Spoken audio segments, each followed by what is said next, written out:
انسان روح اور جسم کا مجموعہ ہے. اگر اس کے جسم میں کہیں بیماری ہو، پریشانی ہو تو وہ بے قرار رہتا ہے. گھٹنے میں درد والے آدمی سے آپ یہ پوچھیں طبیعت کیسی ہے تو وہ کسی اور چیز کا نام نہیں لیتا، گھٹنے کا ہی نام لیتا ہے. کہتا یہ بڑی تکلیف ہے، یہ ٹھیک ہو جائے تو پھر میں ٹھیک ہوں. اگر وہ جسمانی طور پر فٹ اپنے آپ کو محسوس نہ کرے تو بے قرار سا رہتا ہے. اسی طرح کا معاملہ انسان کی روح کا بھی ہوتا ہے. اگر وہ روحانی طور پر بیمار ہو، پریشان ہو، تکلیف میں ہو، سکون میں نہ ہو تو پھر بھی وہ پریشان ہی رہتا ہے. بس ٹھیک ہے جی، آپ کا انتظام کافی ہے، تھوڑا چلے جائیں جی دوست، تھوڑا سا اللہ جزائے خیر دے. اور ایسا نہ ہو کہ آپ سیدھے کرتے رہے میری تقریر ختم بھی ہو جائے. چھوٹا سا خطیب ہوں تو اتنا لمبا تو آپ سیدھا ہونے میں وقت لگا رہے ہیں. اللہ جزائے خیر دے، جلدی کر لیں اور بس سنیں. اب آپ جو حضرات آ جائیں ان کو جہاں جگہ ملے وہ وہاں رک جائیں، اور بول کے آپ کسی سے بھی کوئی کام نہیں اب کہیں گے، اب صرف اشارہ ہی کریں گے. اللہ جزائے خیر دے. اب میں ہی بولوں گا صرف، تھوڑی دیر ہماری سنیں. ویسے بھی سننا ڈبل چاہیے، بولنا سنگل چاہیے. زبان ایک ہے، کان دو ہیں، اس لیے ڈبل سننا چاہیے اور سنگل بولنا چاہیے. آپ میری بات پہ توجہ کریں گے حضرات. اگر انسان روحانی طور پر تندرست نہ ہو، روح بھی اپنی غذا مانگتی ہے، تو انسان بے چین رہتا ہے، بے قرار رہتا ہے. ہمارے ہاں یہ مسئلہ ہے کہ سارا وقت لوگوں کا نا اپنے ظاہر کو سنوارنے میں لگ جاتا ہے اور بڑا وقت لگاتے ہیں لوگ، لیکن باطن اپنی جگہ پہ پریشان ہوتا ہے. بڑے بڑے جبے کبے اور بڑے بڑے قیمتی لباس کے پیچھے جو روح ہوتی ہے وہ پریشان ہوتی ہے. صاحب رسالہ قشیریہ امام قشیری فرمایا کرتے تھے کہ میں نے بڑے سارے لوگ دیکھے ہیں جو تن کے بڑے اجلے ہیں پر من سے بڑے ہی پریشان ہیں، تکلیف میں. نبی کریم صلی اللہ تعالی علیہ وسلم نے ہمیں جو دین عطا فرمایا نا، یہ روحانی دین ہے،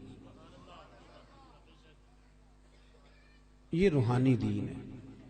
قرآن اور سنت کے اندر جتنے ارشادات ہیں نا وہ ہماری روح سے بات کرتے ہیں، ہمارے باطن سے کلام کرتے ہیں. کبھی کوئی عالم، کوئی صوفی، کوئی درویش کوئی بات کر رہا ہوتا ہے نا تو مجھے یوں لگ رہا ہوتا ہے کہ میری کر رہا ہے، اس لیے کہ وہ بات اس طبیب اعظم کی کر رہے ہوتے ہیں جو دلوں کے طبیب بن کے تشریف لائے ہیں. یاد رکھیں اس بات کو. قرآن مجید نے یہ فرمایا ہے کہ ہم نے تمہیں نبی پاک صلی اللہ علیہ وسلم دیے ہیں، یہ رسول تمہیں دیے ہیں، تم پر ہماری آیتیں پڑھیں گے اور تمہیں پاک کر دیں گے. یتلو علیکم آیاتنا ویزکیکم، تم پر ہماری آیتیں تلاوت کریں گے اور تمہیں پاک کریں. روحانی زندگی جو ہے نا، روحانی زندگی، اپنی روحانی زندگی. آپ کو پتہ ہے جس آدمی کو ڈاکٹر کہہ دینا کہ تو بیمار ہے، دوائی پابندی سے کھائے گا تو ٹھیک ہوگا، اس نے 2 تھیلیاں دوائی کی بنائی ہوتی ہیں، ایک گھر میں پڑی ہوتی ہے اور ایک اس نے گاڑی میں رکھی ہوتی ہے کہ دوائی میں نے کھانی ہے، نہ کھائی تو میں بیمار ہو جاؤں. ہم پتہ کیا کرتے ہیں، جسم کو خوراک دیتے رہتے ہیں، روح ہماری پیاسی رہتی ہے. روح کی پیاس کیسے بجھتی ہے؟ قرآن پاک پڑھنے سے، ذکر کرنے سے. ادھر دیکھیں میری طرف. روح کی پیاس بجھتی ہے نبی کریم علیہ السلام کی نعت کو سن کر دل میں اتارنے سے. وہ والا جھوم نہیں جو نعت خواں کہتا ہے جھومو، تو ہم نے بھی تھوڑا تھوڑا جھوم لیا، پتہ کوئی نہیں وہ کیا کہہ رہا ہے. اور میرا کئی دفعہ نعت خواں سے بھی پوچھنے کو دل کرتا ہے کہ ویسے تجھے پتہ ہے تو کیا کہہ رہا ہے؟ اسے بھی نہیں پتہ ہوتا الا ماشاءاللہ. وہ بھی کہتا جا رہا ہے اور جھومنے والے بھی. چلے یہ جھومنا بھی خالی نہیں، نفع والا ہی ہے، پر یہ ہے کہ وہ روح میں اتر جاتی ہے نا جب نعت شریف روح میں، پھر وہ دل سے باتیں کرتی ہے.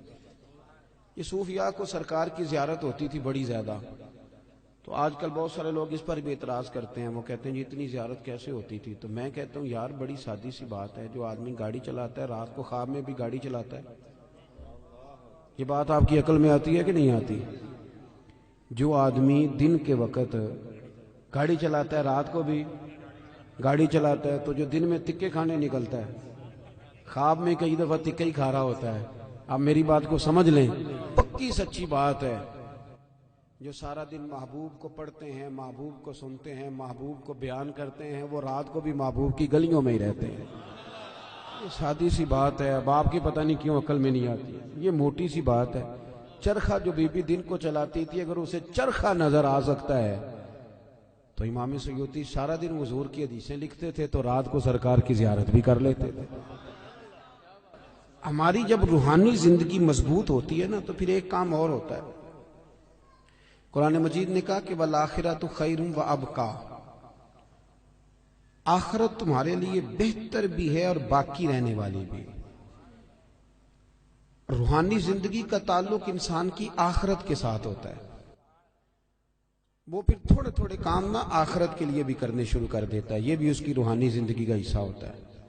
ورنہ تمہارے بہت سارے دینی کاموں میں بھی دنیا شامل ہوتی ہے، بہت سارے دینی کاموں میں. اور ہمارے صوفیہ نے ایک اور بات بھی لکھی ہے. فرماتے ہیں اگر آپ کی بہت شہرت ہونے لگ جائے اور لوگ بڑی عزت کرنے لگ جائیں اور بڑا آپ کو نوازا جانے لگ جائے تو پھر بھی ڈرنا، کہیں ایسا نہ ہو کہ ساری نیکیوں کا تمہیں اجر دنیا میں دے دیا جائے اور آخرت میں تمہارے لیے مشکلات بن جائیں. یہ بھی مقام خوف ہے. یہاں بھی ڈرو، ایسا نہ ہو کہ سارا اجر یہیں تمہیں دے دیا جائے. میرے بھائی غور کریں، روحانی زندگی آپ نے نا، آپ کا ایک بینک اکاؤنٹ ہوتا ہے، آپ کو پتا ہوتا ہے کہ اب میرے پاس کتنے پیسے ہیں. یعنی جس کی جیب میں جو کچھ ہوتا ہے نا اس نے پورا گنا ہوا ہوتا ہے. اور ہم بڑے سیانے ہیں، اب تو ہم نے ربڑ رکھے ہوئے ہیں. 50 والے نوٹ کو علیحدہ چڑھاتے ہیں، 100 والے کو. بڑے سمجھدار ہیں ہم. رات کو گن کے سوتے ہیں کئی لوگ، سویرے پھر گننا شروع کر دیتے ہیں، شاید بڑھ گئے ہوں. یہ ہمیں پتہ ہوتا ہے کہ ہماری جیب میں کیا، میرے مکان کی ویلیو کیا ہو گئی ہے، کتنے کا خریدا تھا، اب کیا ریٹ ہے، مجھے پتہ ہوتا ہے نا سارا. اسی طرح ہمیں یہ بھی پتہ ہوتا ہے کہ میں نے آخرت کے لیے کیا جمع کیا ہوا ہے. ہمیں پتہ ہوتا ہے. بھولے بن جائیں، چلو کئی دفعہ کوئی جھوٹ بول کے اپنے آپ کو تسلی دیتے ہیں، بات الگ ہے، پر ہمیں خبر ہوتی ہے کہ میں نے آخرت کے لیے کیا جمع کیا. نبی کریم صلی اللہ تعالی علیہ وسلم کے جو غلام تھے وہ اپنی روحانی زندگی پر، روح پر بڑی سخت توجہ دیتے تھے. بڑی سخت ان کی توجہ ہوتی. حضرت عبداللہ بن حنظلہ رضی اللہ تعالیٰ عنہ نا اپنے گھر سے روتے ہوئے نکلے اور رستے میں شور مچا رہے ہیں. معاذ اللہ، حنظلہ تو منافق ہو گیا. رستے میں جناب ابو بکر صدیق سے ملاقات ہوئی تو شور کر رہے ہیں، کہتے میں تو منافق ہو گیا ہوں. نے فرمایا کیا ہوا؟ کہنے لگا ابو بکر عجیب حال ہے نا کہ جب میں نبی پاک صلی اللہ علیہ وسلم کی بارگاہ میں ہوتا ہوں تو میرا نماز کو بھی جی چاہتا ہے، ذکر کو بھی جی چاہتا ہے، تلاوت کو بھی. میں دین کے قریب ہوتا ہوں، نکل کے آتا ہوں تو پھر دنیا داری. تو یہ تو 2 رنگ ہیں میرے دل کے، یہ 2 رنگ ہے، ایک ہونا چاہیے تھا.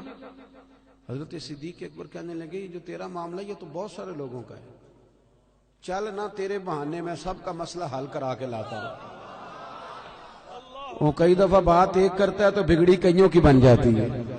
چل نہ بہانہ تیرا لگاتے ہیں اور مسئلہ سب کا حل کراتے ہیں.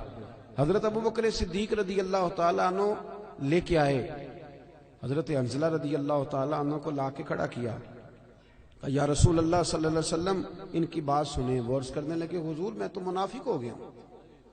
حضور نے فرمایا کیوں؟ عرض کی یا رسول اللہ جب آپ کے پاس ہوتا ہوں تو رنگ اور ہوتا ہے اور دنیا کے پاس جاتا ہوں تو رنگ. آپ نے میری بات کو سمجھنا ہے کہ عرض کر رہا ہوں. یہ بہت سارے محدثین نے روایت لکھی ہے، پر امام سیوطی نے در منصور میں ذرا کھول کھول کے لکھی ہے اور بڑے اس کے پہلو بیان فرمائے. فرماتے ہیں کہ نبی کریم صلی اللہ تعالی علیہ وآلہ وسلم نے ارشاد فرمایا حنظلہ یہ جو تمہارے اندر احساس پیدا ہوا ہے نا کہ میرا رنگ ایک ہونا چاہیے اور اس طرح ہونا چاہیے جس طرح میں حضور کی بارگاہ میں ہوتا ہوں تو میرا رنگ ہوتا ہے، وہی کیفیت ہونی چاہیے. فرمایا یہ جو تمہیں احساس پیدا ہوا ہے یہی تو ایماندار ہونے کی علامت ہے. یہ علامت ہے کہ تمہارے اندر ایمان ہے. تم چاہتے ہو کہ میری روح بدل جائے، میں سب، اور جب احساس ہی نکل جائے. علامہ اقبال نے بڑی پریشانی کے ساتھ کہا کہ مصیبت یہ ہے کہ اب کارواں کے دل سے احساس زیاں جاتا رہا. اب احساس ہی نہیں کہ میں نیک ہو جاؤں. میری طرح کے کئی لوگ بن کے بیٹھ گئے ہیں کہ ہم نیک ہیں. کہ ترقی رک جاتی ہے، ایک وقت پہ آ کے سمجھ لیتے ہیں۔ حضرت عمر فاروق کے پاس ایک شخص نے آ کے کہا تھا مسند امام احمد بن حنبل میں، حضور میں تقریر کرنا چاہتا ہوں، فرمایا نہ کرنا۔ اس نے عرض کی امیر المومنین میں پڑھا لکھا ہوں، میں واز کہہ سکتا ہوں، میرے اندر شرائط پائی جاتی، فرمایا نہ کہنا۔ عرض کی حضور کیوں؟ تبلیغ کروں گا، واز و نصیحت کروں گا۔ جناب عمر فرمانے لگے جب تو بن سور کے ممبر پہ واز کہنے بیٹھے گا تو اپنے سے بہت سارے لوگوں کو گناہگار بھی تو سمجھے گا نا۔ کئی دفعہ ہم بات کر رہے ہوتے ہیں تو ایسے کر رہے ہوتے ہیں کہ شاید میں بڑا صوفی ہوں، تو آپ نے فرمایا پھر تیری اپنی ترقی رک جائے گی، پھر تو خود پریشان ہو جائے گا۔ اپنی روحانی زندگی میں ہمیشہ حضرت انس بن مالک رضی اللہ تعالیٰ عنہ فرماتے ہیں سرکار ہمیشہ نفل پڑھتے تھے، ہمیشہ نفل پڑھتے تھے، نفلوں کو وقت دیتے تھے، ٹائم دیتے تھے۔ اکثر اللہ کے محبوب علیہ السلام کی جو حیات مبارکہ ہے وہ بڑی مصروف ہے۔ 23 سالوں میں وہ انقلاب برپا کیا جو لوگ صدیوں میں نہ کر سکتے، لیکن اتنی مصروفیت کے باوجود بھی اللہ کے رسول رات کو مصلی پہ کھڑے ہوتے۔ ہماری ہر شے مضبوط ہو گئی، مصلی کمزور ہو گیا، مصلی کمزور، حضور مصلی کو وقت دیتے۔ حضرت انس بن مالک فرماتے ہیں کہ جنگ میں حضور کے ساتھ حاضر تھا تو میں نے وہاں بھی نرالا انداز دیکھا، لوگ سارے اپنے اپنے کاموں میں لگ گئے، وہ وقت تھا حضور کے نفل پڑھنے کا، تو میری اچانک نظر پڑی تو اللہ کے نبی گھوڑے پر ہی نفل ادا کر رہے، بیٹھے بیٹھے نماز ادا کر رہے۔ وہ اپنے معاملات میں کبھی فرق آنے نہیں دی، ہمیشہ۔ ہم لوگ کہہ دیتے ہیں، آپ لوگ سن لیتے ہیں، آج کل لوگوں کے پیروں میں ورم کوئی نہیں آتا، اب تو اتنا چلتے ہی کوئی نہیں، اب تو بچے سے کہیں چونک سے ماچس لے آ تو کہتا ہے لاؤ موٹر سائیکل کی چابی۔ اب کہاں ورم آتا ہے صاحب، یہ دور ختم ہو گیا جب کبھی بہت چلتے تھے لوگ۔ اب تو حاجیوں کو بھی ورم نہیں آتا، اس لیے کہ حاج بھی زیادہ تر اے سی والی بس میں ہی ہو جاتا ہے سارے کا سارا۔ اب تو وقوف عرفات بھی لوگ بسوں میں کر لیتے ہیں، اللہ ماشاءاللہ وہیں بیٹھے رہتے۔ اور ہمارے محدثین نے یہ لکھا تھا کہ اپنی جگہ نہ چھوڑنا، وقوف کا معنی ٹھہرنا، ٹھہرے رہنا جب تک اذان نہ ہو، لیکن وہ ٹوبر آپریٹر کہتا ہے کہ آدھا گھنٹہ رہ گیا بس میں بیٹھو، تو سیٹیں پکڑنے والے ٹائم سے چلے جاتے ہیں، حالانکہ وہاں ٹھہرنا تھا، رکنا تھا۔ اب کہاں لوگ چلتے ہیں، حج میں بھی پیروں میں ورم نہیں آتا، کہیں بھی چھالا نہیں بنتا، کہیں بھی نہیں ٹوٹتا۔ آپ نے کہیں سنا ہو تو سنا ہو، میں نے اپنی زندگی میں نہیں سنا کہ کسی کے پیر میں ورم آ گیا چل کے یا کوئی کام کر کے یا کوئی مشقت کر کے، پر بخاری میں نے پڑھا ہے کہ سیدہ عائشہ صدیقہ رضی اللہ تعالیٰ عنہ فرماتی ہیں کہ اللہ کے رسول اتنا لمبا قیام کرتے تھے، اتنا لمبا قیام کرتے تھے کہ قدموں میں ورم آ جاتا تھا۔ قدم مبارک یہ والی سنت کب ادا کرنی ہے، اس پہ کب چلنا ہے؟ قدموں میں ورم آ جاتا۔ اور جناب عائشہ صدیقہ کہتی ہیں حضور ایک ہی رکعت، ایک ہی آیت بار بار پڑھتے اور ساری رات بیت گئی، یہ صحیح مسلم میں موجود، ساری رات گزر گئی نماز پڑھتے۔ صبح میں نے عرض کی یا رسول اللہ صلی اللہ علیہ وسلم، آپ کے صدقے اللہ اگلوں پچھلوں کو بخشے گا، تو آپ اتنی مشقت کیوں کرتے ہیں؟ اللہ نے آپ کو حبیب بنایا ہے، امام الانبیاء بنایا ہے، سید الرسل بنایا ہے، اتنی مشقت؟ تو حضور نے فرمایا افلا اکون عبدا شکورا، عائشہ تو نے بتایا نا کہ اللہ نے مجھے بڑی نعمتیں دی ہیں، تو بتا میں اپنے رب کا شکر گزار بندہ نہ بنوں؟ ہم نے کب بننا ہے جی شکر گزار بندہ؟ اور ایک بات اور ذہن میں رکھیں، جب بندہ روحانی زندگی اپنی مفلوج کر بیٹھتا ہے نا، اس کی توجہ نہیں نہ نفل سے، نہ ذکر سے، نہ عبادت سے۔ بڑے میری طرح کے سیانے بندے کو آپ بٹھائیں حجرے میں، اسے کہیں آج کل کون کون مولوی خراب چل رہا ہے، تو 1500-2000 مولویوں کے وہ نام بتا دے گا، آپ کون کون سی جماعتوں میں کیا کیا خامیاں معاذ اللہ ساری گنوا دے گا۔ توجہ ہے میری بات پر؟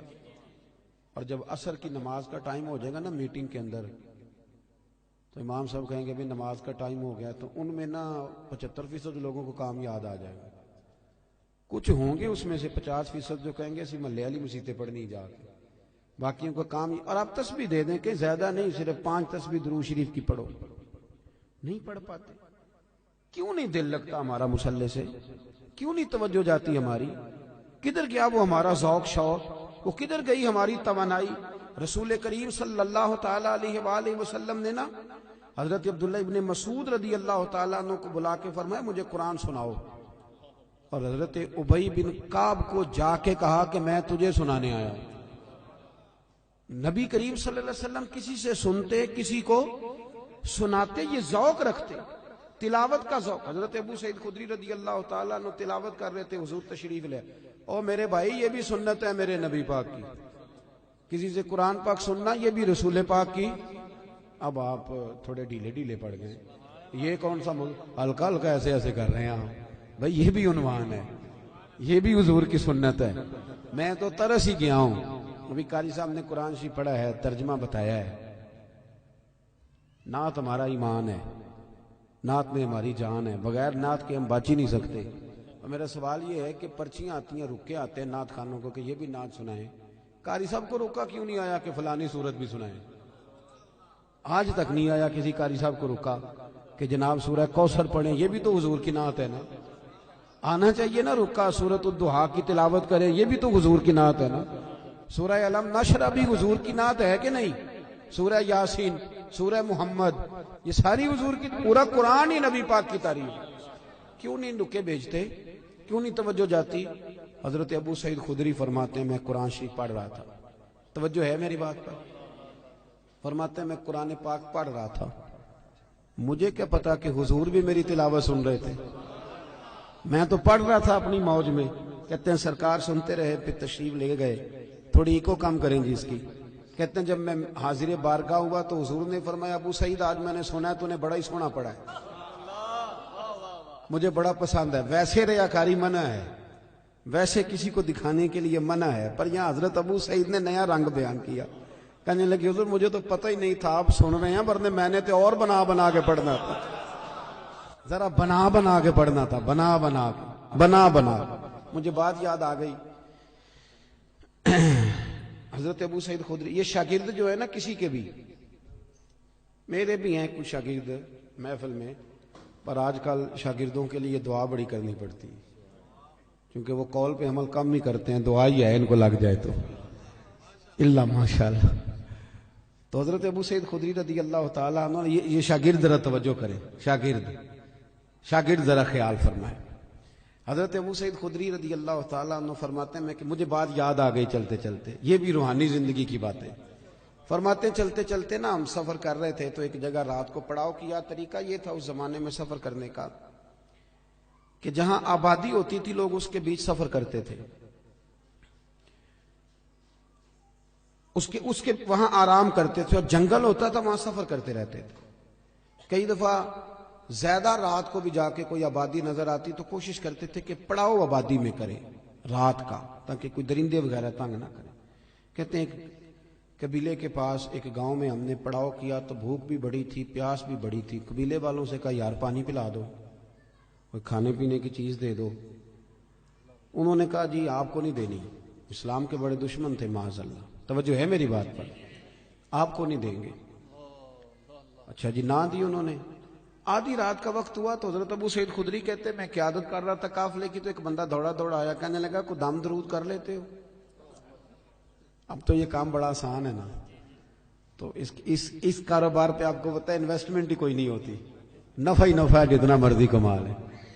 کوئی دم درود کر لیتے ہو؟ تو حضرت ابو سعید خدری کہنے لگے میں نے کہا کر لیتے ہیں۔ کہنے لگے چلو، پھر ہمارے سردار کو بچھو لڑ گیا۔ یہ روایت یہ حدیث بخاری میں بھی موجود ہے اپنی اصل کے لحاظ، اور باقی بھی بہت ساری کتب حدیث میں پائی جاتی ہے، روایات کے الفاظ کے اختلاف کے ساتھ۔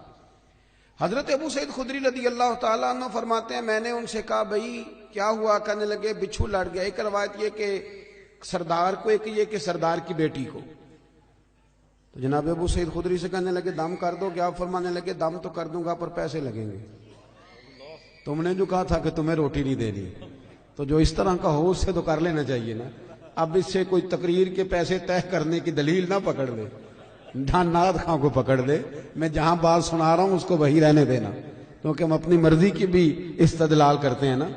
حضرت ابو سعید خدری کہنے لگے میاں پیسے لگیں گے۔ اب بندہ جب الجھ جاتا ہے تو پھر سارے پیسے دیتا ہے۔ اب وہ الجھے ہوئے تھے، پھنسے ہوئے تھے، کیا کرتے؟ کہنے لگے جتنے مرضی لینا، ساتھ تو چلو۔ حضرت ابو سعید خدری رضی اللہ تعالیٰ عنہ فرماتے میں ساتھ گیا، میں نے کچھ پڑھ کے پھونکا، شفا اللہ نے دے دی، شفا اللہ نے دے دی۔ وہ کہنے لگے جی بتائیں کیا لیں گے؟ میں نے کہا پہلے میرے سارے قافلے کو روٹی کھلاؤ اور پھر 40 بکریاں لوں گا ایک دم کرنے کی۔ اے ریٹ دیکھا جا ذرا، کتنی بکریاں؟ اللہ آپ کو جزائے خیر عطا فرمائے، اللہ آپ کو برکت دے۔ میں نے کہا پہلے کہہ چکا ہوں، اس سے کوئی دلیل نہ پکڑ لے، اب حدیث آ گئی ہے تو عرض تو کرنی ہے نا۔ حضرت ابو سعید خدری کہتے ہیں کہ روٹی بھی کھائی، پانی بھی لیا، 40 بکریاں بھی لی۔ اب صحابہ میں اختلاف ہو گیا، کچھ کہنے لگے لینی چاہیے تھی، کچھ کہنے لگے نہیں لینی چاہیے تھی۔ رائے کا اختلاف صحابہ میں بھی۔ ہمارے ہاں مصیبت یہ ہے کہ رائے کے اختلاف کو مخالفت بنا لیا جاتا ہے۔ اہل حق کے اندر جو اختلاف ہوتا ہے وہ تو رحمت ہوتا ہے، لیکن جرت نہیں کسی کی کہ ہماری رائے کے خلاف کو بندہ رائے، ہم تو اڑے ہوئے ہیں، بڑی بڑی چھوٹی چیزوں پہ اڑ جاتے ہیں۔ بہرحال اختلاف ہو گیا کہ لینی چاہیے تھی کہ نہیں لینی چاہیے تھی۔ اب جب بحث ہونے لگی تو حضرت ابو سعید خدری کہنے لگے یار کیوں بحث کرتے، چپ کر کے سو جاؤ، یہ چند فرلانگ پہ مدینہ رہ گئے، سویرے اس بعد یہ نور میں داخل ہو جائیں گے، سرکار کی بارگاہ میں عرض کریں گے اگر تو حضور نے کہا نہ لینی چاہیے تھی تو پھر تو موج لگ گئی، اور اگر کہا نہیں لینی چاہیے تھی تو بکریاں واپس چھوڑ جائیں گے، کھانے کے پیسے دے جائیں گے، مسئلہ کیا ہے، سو جاؤ۔ حضرت ابو سعید خدری کہتے ہیں سویرے پہنچے حضور کی بارگاہ میں، اور جا کر کے نا تو میں نے ساری تفصیل عرض کی۔ کہتے ہیں جب میں سنا رہا تھا تو حضور مسکرا رہے تھے، اور اتنا مسکرا رہے تھے کہ دانتوں سے نور نکل نکل کے مسجد کی دیواریں روشن کر رہا تھا۔ حضور مسکرا کے سرکار فرمانے لگے ابو سعید مزہ بڑھایا تیری بات کا، بتا پڑھا کیا تھا؟ وہ جو اس کو آرام آ گیا تو پڑھا کیا تھا؟ میں نے کہا سونیا کیا پڑھنا تھا؟ آپ نے ایک دفعہ فرمایا تھا سورہ فاتحہ میں شفا ہے، تو میں نے پڑھ کے پھونک دی، آپ نے سکھایا تھا، بتایا تھا، پھونک دی، اللہ نے شفا دے دی۔ تو حضور فرمانے لگے سورۃ فاتحہ میں نے سکھائی تھی نا؟ حضور آپ نے فرمایا پھر 20 بکریاں میری 20 تمہاری، پھر آدھی میری ہے آدھی تمہاری ہے، لاؤ ادھر رکھو۔ حضرت تکبیر، نعرہ رسالت، نعرہ حیدری، سیدی مرشدی، سیدی مرشدی۔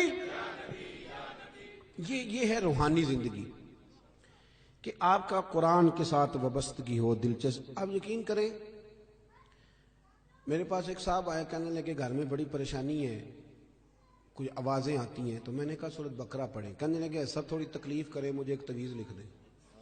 میں نے کہا میں اس سے زیادہ بھی تکلیف کرنے کو تیار ہوں، پر میرے لکھے تعویذ میں کیا اثر ہوگا؟ تعویذ بالکل جائزہ دینا چاہیے، پر تمہیں وہ والا تعویذ دے رہا ہوں جو رسول پاک نے عطا فرمایا۔ حضور نے فرمایا سورہ بقرہ پڑھو، فرمایا جن کیا شیطان بھی تمہارے گھر سے دوڑ جائے گا، پر وہ وضو کرنا پڑتا ہے نا، قرآن شریف لانا پڑتا ہے۔ ہم اپنی روحانی زندگی کو بالکل چھوڑ بیٹھے، بالکل۔ ایک حافظ جی کل میرے سامنے قرآن شریف پڑھ رہے تھے، تو میں نے ان سے پوچھا پتر کیا کر رہے ہو؟ کہنے لگے روزے قریب آ گئے۔ میں نے ان سے کہا سنو یہ بات ٹھیک نہیں تمہاری، بچے بدنوں کو سنانے کے لیے یاد کر رہے ہو، یہ چیز درست نہیں۔ مجھے شاگرد پڑھتے ہیں نا ہمارے پاس، تو میں درس نظامی کے طالب علموں سے کہتا رہتا ہوں کہ اگر مطالعہ اس لیے کرو گے نا کہ قوم کو سنانا ہے، واہ واہ کرانی، تو تمہیں کوئی چیز یاد نہیں رہے گی۔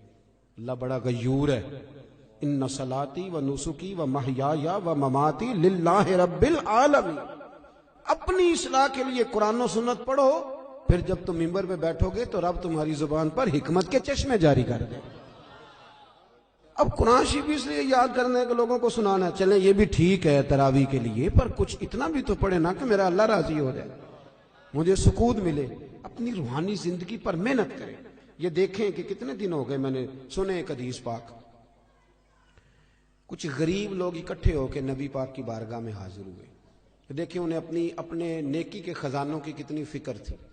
حضرت ابو ہریرہ رضی اللہ تعالیٰ عنہ کہتے ہیں انہوں نے غریبوں نے آ کے عرض کی یا رسول اللہ صلی اللہ علیہ وسلم یہ امیر تو نیکیوں میں ہم سے آگے نکل گئے۔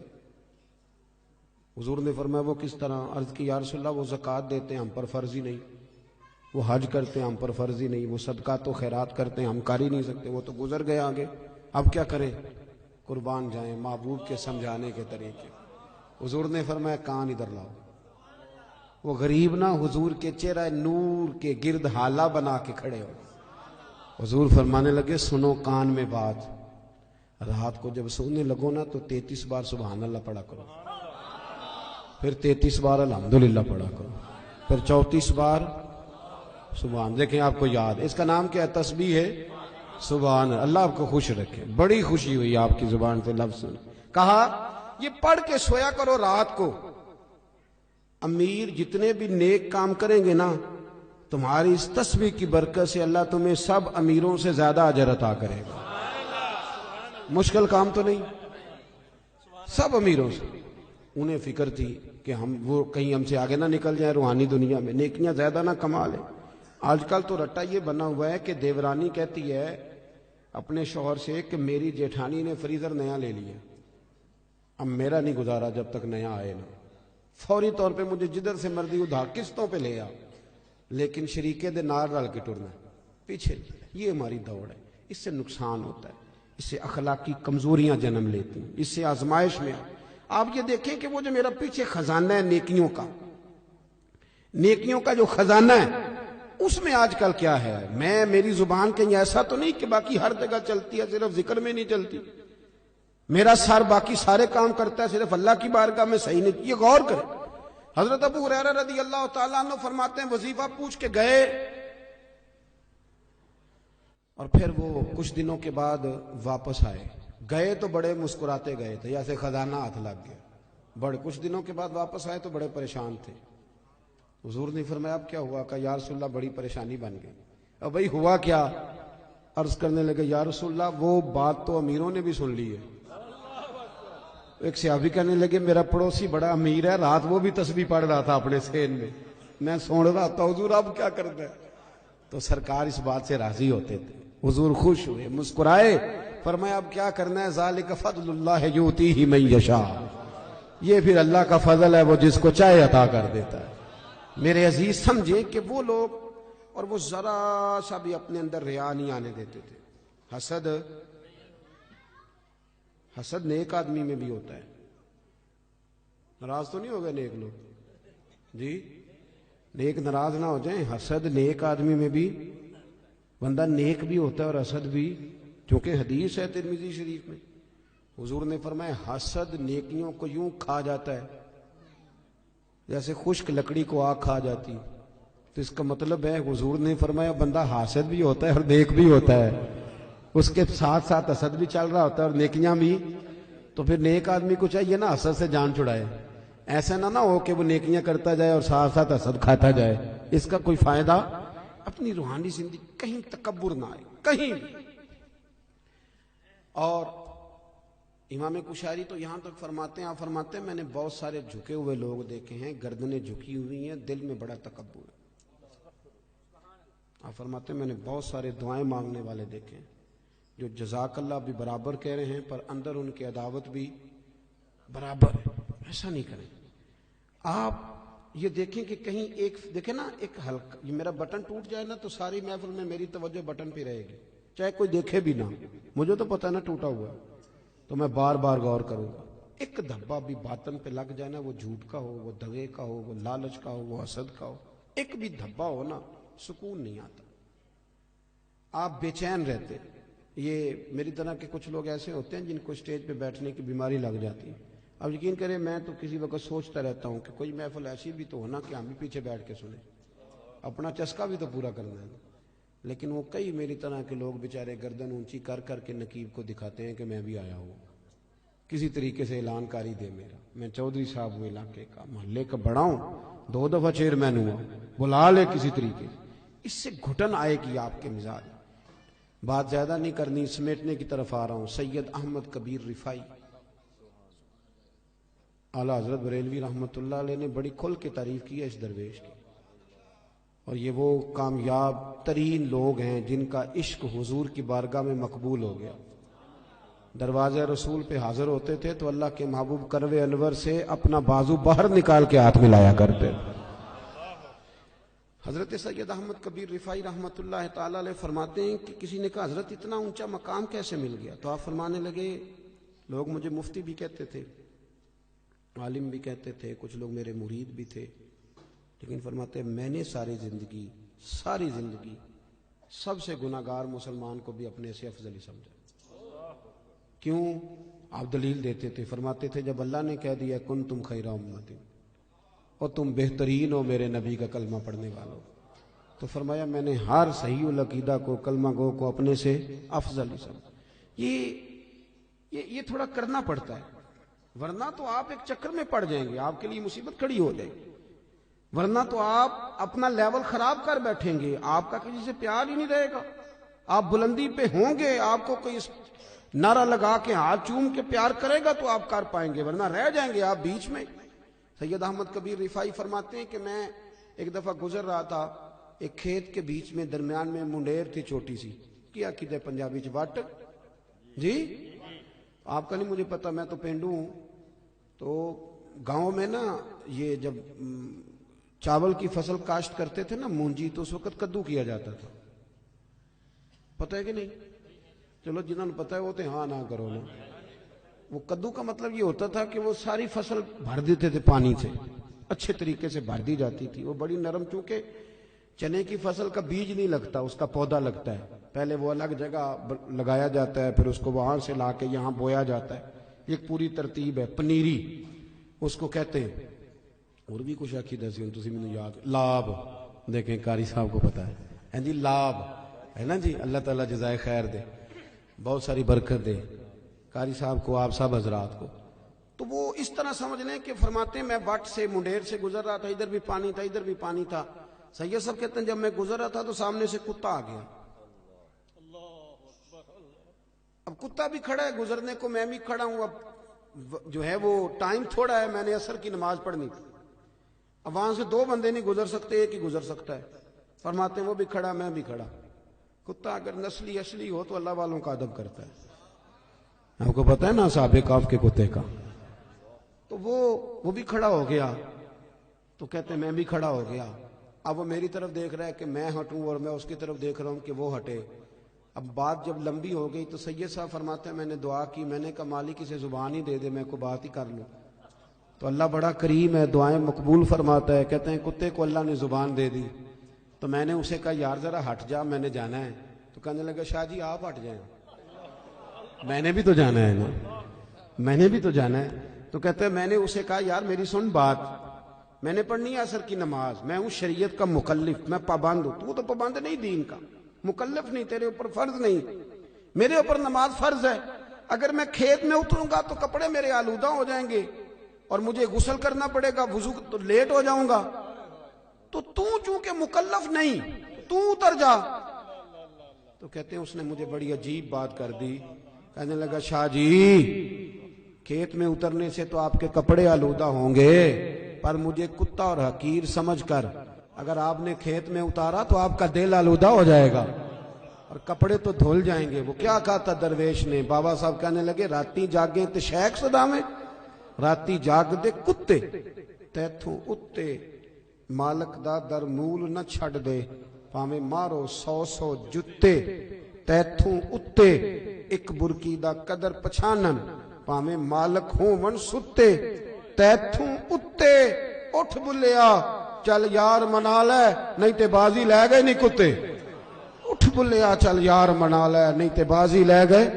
سید صاحب فرماتے ہیں میں چھلانگ لگا کے اتر گیا کھیت میں، کپڑے آلودہ ہو گئے، میں نے دھوئے، نئے سرے سے وضو کیا، کپڑے بدلے، لیکن میرا دل بڑا ٹھنڈا رہا کہ میں نے حقیر نہیں جانا اللہ کی۔ تھوڑی سی نا اپنی روحانی زندگی پر بھی توجہ دیں، تھوڑی سی تیاری کریں، ہم نے جانا ہے قبر میں۔ لوگ نا حضرت عبداللہ ابن مبارک رحمۃ اللہ علیہ کے آخری وقت آیا تو اماں بھی رو رہی تھی، بچے بھی رو رہے تھے، بیوی بھی رو رہی تھی، تو بیوی سے کہنے لگے کیوں روتی ہو؟ تو کہنے لگی تو میرا سرتاج ہے، تو ہے تو میں بادشاہ ہوں، تیرے بعد کون پوچھے گا؟ میں اماں تو کیوں روتی ہے؟ تو ماں کہنے لگی بیٹے تو اور بھی ہیں پر تو فرما بردار پتر تھا، تیرے بعد کون پوچھے گا؟ بچوں سے پوچھا تم کیوں رو رہے ہو؟ کہنے لگے ابا جس طرح بیاہ کرتا ہے دوسرا تو کوئی نہیں نہ کرتا، تیرے بعد کون پوچھے گا؟ تو حضرت عبداللہ ابن مبارک کہنے لگے اوہو میں سمجھ رہا تھا مجھے رو رہے ہو، تم تو اپنی ضرورتوں کو رو رہے ہو، مجھے کہاں رو رہے ہو؟ اور میں رو رہا ہوں کہ میں نے آگے کیا لے کے جانا۔ ہماری باقی وزاداری ٹھیک ہے، اب کہاں وہ لوگ ملتے ہیں جن کے کپڑوں پہ پابند لگے؟ اب غریب آدمی بھی اچھے کپڑے پہنتا ہے، ہفتے میں 2 دفعہ گوشت کھاتا ہے، اب کوئی ایسا مسئلہ نہیں رہا، لیکن وہ جو ہماری روحانی زندگی تھی نا، لیکن نا مشکاۃ شریف میں حدیث ہے، اللہ کے رسول صلی اللہ علیہ وسلم نے فرمایا اپنے گھروں میں مسجد بناؤ، یعنی گھر میں ایک حصہ مخصوص کرو نماز کے لیے۔ اور حدیث کے اگلے لفظ یہ ہیں کہ گھر کو قبرستان نہ بنا لیں۔ اس کا مطلب ہے کہ گھر زندہ ان لوگوں کا ہے جو گھر میں رہتے ہوں اور نفل پڑھتے ہوں، باقی تو گھر مردہ ہے، جتنے مرضی لوگ بستے ہوں۔ ایک لائن ہے صوفیاء کی پوری، حضرت فضیل بن عیاض سے لے کر ابراہیم بن ادم تک، ایک لائن پوری، جو کہتے ہیں ویسے ہی گزر رہے تھے تو کسی گھر سے کوئی آیت سنی تو ہمارے اندر تبدیلی آ گئی، کسی گھر سے کسی کے پڑھنے کی آواز سنی تو تبدیلی آ گئی، بدل گئے، چھوڑ دیے گناہ۔ اب تو گھروں سے قرآن سننے کی آواز آتی نہیں، اب نہیں آواز آتی۔ دیکھو لوگ نفسیاتی مسائل کا بہت زیادہ شکار ہو گئے، ڈپریشن ہے، ٹینشن ہے، آواز آ رہی ہے، لڑائی ہے۔ اس کی وجہ یہ ہے کہ اپنی عقل کی کھوپڑی سے سارا کچھ ٹھیک کرنا چاہتے ہیں۔ عقل محدود ہے، آپ کدھر تک بھاگیں گے اس کو لے کے؟ بہت ساری چیزیں اللہ رسول پہ چھوڑ دیں اور اپنے جو من کے میل کچیل ہیں اس کو دھوئیں، اپنے آپ کو سمیٹیں، زیادہ ٹانگیں نہیں دنیا کے اندر پھیلائیں کہ جاتی دفعہ اکٹھی نہ کی جا سکے۔ اپنی زندگی میں کچھ چیزوں کو محدود کریں، بچا کے سارا کچھ چھڑا کے، سب سے مصلی لے کے نا بغل میں چھپا کے تھوڑا الگ سے بیٹھے، ایک تسبیح، ایک پانی کا پیالہ، ایک مصلی، پانی کا پیالہ ڈھکا ہوا، بند کریں یہ موبائل شبائل، تھوڑی دیر تنہا بیٹھے مصلی میں۔ صلاح الدین ایوبی بڑے پریشان رات کو رو رہے تھے، بڑے پریشان تھے۔ ایک بزرگ سے ملاقات ہوئی، انہوں نے کہا کیوں روتے ہو؟ کہنے لگے حضرت جی جنگ لڑنی ہے عیسائیوں سے۔ صلاح الدین ایوبی کے والد حضور غوث پاک کے مرید ہیں۔ صلاح الدین کہتے ہیں میں 10 سال کا تھا جب میرے ابا جی مجھے غوث پاک کی بارگاہ میں لے کے گئے، انہوں نے میرے لیے دعا کی تھی۔ 70,000 فوج جو صلاح الدین ایوبی کے ساتھ لڑی وہ ساری غوث پاک کے مریدوں کی تھی۔ خوش نہیں ہوئے آپ بات سن کے؟ ہاں جی، یہ صوفیاء کے ماننے والے جہاد کر سکتے ہیں، اور انہوں نے جہاد کیا ہے، یہی لوگ اور یہی چراغ جلے گا تو روشنی ہوگی۔ بہرحال صلاح الدین ایوبی بزرگ سے کہنے لگے کہ پہلے ہی بڑی کمزوری ہے مسلمانوں کے پاس، اسلحہ کوئی نہیں، اور ابھی مجھے خبر ملی ہے کہ عیسائیوں کا ایک بحری بیڑا اسلحے سے بھرا ہوا بحری جہاز آ رہا ہے، تو وہ بھی اگر اسلحہ شامل ہو گیا تو بڑا مسئلہ بن جائے۔ تو میں بڑا پریشان ہوں، بزرگوں دعا کرنا۔ بابا جی کہنے لگے چل عشاء کے بعد تو بھی دعا کر، میں بھی کروں گا۔ بزرگ کہتے ہیں میں عشاء پڑھ کے چلا گیا، جب رات کو دوبارہ آیا نا مسجد میں تو صلاح الدین سجدے میں گرے ہوئے تھے اور رو رہے تھے، اللہ مہربانی فرما، اللہ مہربانی، اللہ مدد فرما، رو رہے۔